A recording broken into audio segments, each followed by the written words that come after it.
రైతుల పరామర్శ పేరుతో వైసీపీ అధినేత జగన్ రెడ్డి విధ్వంసకర ర్యాలీలు చేపడుతున్నారని వ్యవసాయ శాఖ మంత్రి అచ్చెన్నాయుడు మండిపడ్డారు.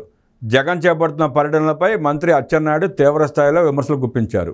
రైతుల సమస్యలను పరిష్కరించాలనే ఆలోచన జగన్కు లేదని, కేవలం రాష్ట్రంలో శాంతి భద్రతలకు విఘాతం కలిగించేందుకే పథకం ప్రకారం యాత్రలు చేస్తున్నారని ఆరోపించారు. కేబినెట్ సమావేశం అనంతరం మంత్రులు నాదెండ్ల మనోహర్, అనగాని సత్యప్రసాద్తో కలిసి అచ్చెన్నాయుడు మీడియాతో మాట్లాడారు. జగన్ పర్యటనలు సినిమా సెట్టింగ్లా ఉన్నాయని అచ్చెన్నాయుడు ఎద్దేవా చేశారు. పరామర్శకు వెళ్తే రైతులను కలిసి మాట్లాడాలి, కానీ 5-6 జిల్లాల నుంచి జనాన్ని తరలించడం ఎందుకు? ముందుగా వేసుకున్న పథకం ప్రకారమే రోడ్లపై మామిడి పండ్లను పారబోశారు. ఇది క్రిమినల్ మైండ్తో చేసే పని అని మండిపడ్డారు. ముఖ్యమంత్రిగా పనిచేసిన వ్యక్తి ఇలాంటి చర్యలతో సమాజానికి ఏం సందేశం ఇస్తున్నారని ప్రశ్నించారు. తోతాపురి మామిడి రైతుల సమస్యపై ప్రభుత్వం వెంటనే స్పందించిందని అచ్చెన్నాయుడు తెలిపారు. మామిడి రైతుల ఇబ్బందులను ముందుగానే గుర్తించి వాటి పరిష్కారానికి ఎంతో ముందుగానే చర్యలు తీసుకున్న దాఖలాలు గతంలో ఎప్పుడూ లేవు. జాతీయ అంతర్జాతీయ మార్కెట్లలో వస్తున్న మార్పులను ముందుగానే పసిగట్టి తోతాపురి మామిడి రైతులను ఆదుకునేందుకు ప్రణాళికాబద్ధంగా చర్యలు చేపట్టాం. అన్నమయ్య, తిరుపతి, చిత్తూరు జిల్లాలోని తోతాపురి మామిడి రైతులను ఆదుకునేందుకు చర్యలు ఎప్పుడో ప్రారంభించాం. ఆయా జిల్లాల్లో గత 5 ఏళ్లలో సగటున 2,50,000 మెట్రిక్ టన్నుల తోతాపురి మామిడి పండ్లు దిగుబడి రాగా, ఈ ఏడాది 6,50,000 మెట్రిక్ టన్నుల మేర దిగుబడి వచ్చింది. ఫలితంగా ధరలు తగ్గాయి. ఇటువంటి తరుణంలో ముఖ్యమంత్రి చంద్రబాబు వెంటనే స్పందిస్తూ 2 మాసాల క్రితమే సంబంధిత జిల్లా అధికారులకు తగు ఆదేశాలు జారీ చేశారు. కిలో తోతాపురి మామిడిని 12 రూపాయలు కొనాలని నిర్ణయించారు. గత ఏడాది పల్ప్ కంపెనీల వద్ద పెద్ద ఎత్తున నిల్వ ఉండటం వల్ల ఆయా కంపెనీలు ముందుకు రాకపోయినప్పటికీ కిలో 8 రూపాయలకు మామిడి కొనాలని ఆయా పరిశ్రమలను ఒప్పించాం.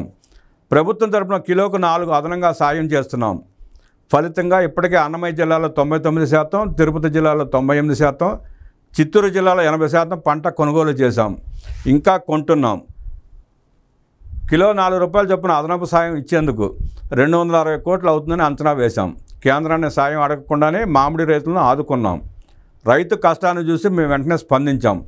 2014-2019 హయాంలో మామిడి రైతులకు కిలోకు ₹2.50 అదనంగా అందజేశామని, ఈ ఏడాది కూడా ప్రభుత్వం అంతే ఇస్తుందని అందరూ భావించారని, కానీ అనూహ్యంగా ముఖ్యమంత్రి చంద్రబాబు నాయుడు కేజీకి ₹4 అదనంగా అందజేయాలని నిర్ణయించడం పట్ల రైతులు ఎంతో సంతోషం వ్యక్తం చేస్తున్నారు.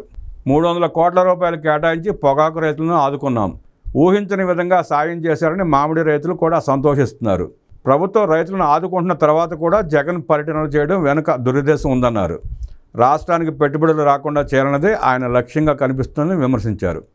జగన్ రెడ్డి ఆత్మ పరమాత్మ అయినటువంటి పెద్దిరెడ్డి రామచంద్రారెడ్డికి పల్ ఫ్యాక్టరీలు ఉన్నాయని, ఆయన కిలో 12 చొప్పున మామిడి పంట కొని రైతులను ఆదుకోవచ్చు కదా, జగన్ రెడ్డి ఆయన చేత కొనిపించగలడా అని మంత్రి అచ్చెన్నాయుడు ప్రశ్నించారు. చిత్తూరు జిల్లా వైసీపీ సెక్రటరీ ప్రకాష్ రెడ్డి అనే వ్యక్తికి 25 ఎకరాల మామిడి తోట ఉంది. ఇప్పటికే దిగుబడి మొత్తాన్ని కిలో 12 రూపాయల చొప్పున అమ్ముకున్నాడు. ముందుగానే ప్లాన్ వేసుకున్న ప్రకారం తింబోజిపాలెం గ్రామానికి చెందిన శేఖర్ రెడ్డి అనే వ్యక్తికి చెందిన 5 ట్రాక్టర్లతో మామిడి పండ్లను సేకరించి రోడ్డు పక్కన ఉన్న ప్రకాష్ రెడ్డి తోటలో వాటిని సిద్ధంగా ఉంచారు. ముందుకెళ్లిన జగన్ కారు వెనక్కి రావడం, పక్కకు రావడం అంతా పథకం ప్రకారమే పక్కాగా చేశారు. ఆయన కారు అక్కడ రాగానే ట్రాక్టర్లో ముందుగా సిద్ధంగా ఉంచిన మామిడి పండ్లను తెచ్చి రోడ్లపై పారబోసి విచక్షణారహితంగా తొక్కుంటూ వెళ్లారు. మామిడిని ముందే తోటలోకి చేరవేసి జగన్ వచ్చినప్పుడు ఇలా చేశారు. జగన్ పర్యటనలో అవాంఛనీయ ఘటనలు జరుగుతాయన్న ముందు చూపుతోనే డ్రోన్ కెమెరాలను ఉపయోగించామని, అందులో భాగంగానే ట్రాక్టర్ బయటపడిందన్నారు. క్రిమినల్ మైండ్తోనే ఇలాంటి పనులు చేస్తున్నారు. రాజకీయాల ముసుగులో వీరు చేసే పనులను ప్రజలు గమనించాలి. 5 సంవత్సరాలు ముఖ్యమంత్రిగా చేసిన జగన్ రెడ్డి మామిడి పండ్లను రోడ్డుపై పోసి తొక్కుంటూ వెళుతుంటే కనీస బాధ్యత లేకుండా చూస్తూ రాక్షస ఆనందం పొందారని మంత్రి అచ్చెన్నాయుడు దుయ్యబట్టారు. జగన్ రెడ్డి పర్యటనకు సంబంధించి ఆంక్షలు విధించిన పోలీసుల పట్ల వైసీపీ నేతలు, కార్యకర్తలు దురుసుగా వ్యవహరించడం చాలా బాధాకరమని మంత్రి అచ్చెన్నాయుడు అన్నారు.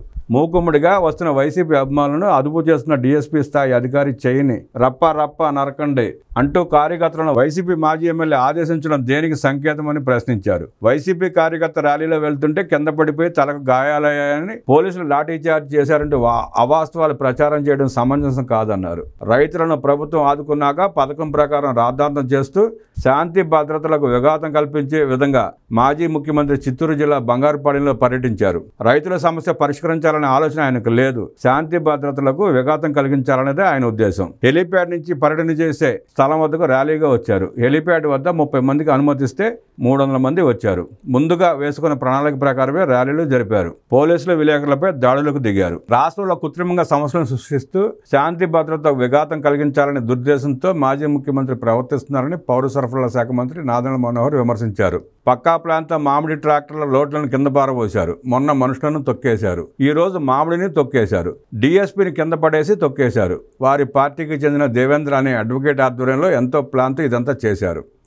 రాష్ట్రంలో లా అండ్ ఆర్డర్ సమస్య ఉందని చూపించడానికి విశ్వ ప్రయత్నం చేస్తున్నారు. ప్రజల్లో భయాందోళన సృష్టించాలని దుర్మార్గమైన రాజకీయ ఆలోచనతో రైతులను రెచ్చగొట్టాలని దురుద్దేశంతో ఇదంతా చేస్తున్నారు. గతంలో మేము పరామర్శకు వెళితే నిర్బంధించారు. అప్పట్లో హార్స్లీ హిల్స్లో రైతులను కలవనివ్వకుండా పవన్ కళ్యాణ్ని ఆపేసి రచ్చ చేశారని మంత్రి నాదెండ్ల మనోహర్ గుర్తు చేశారు.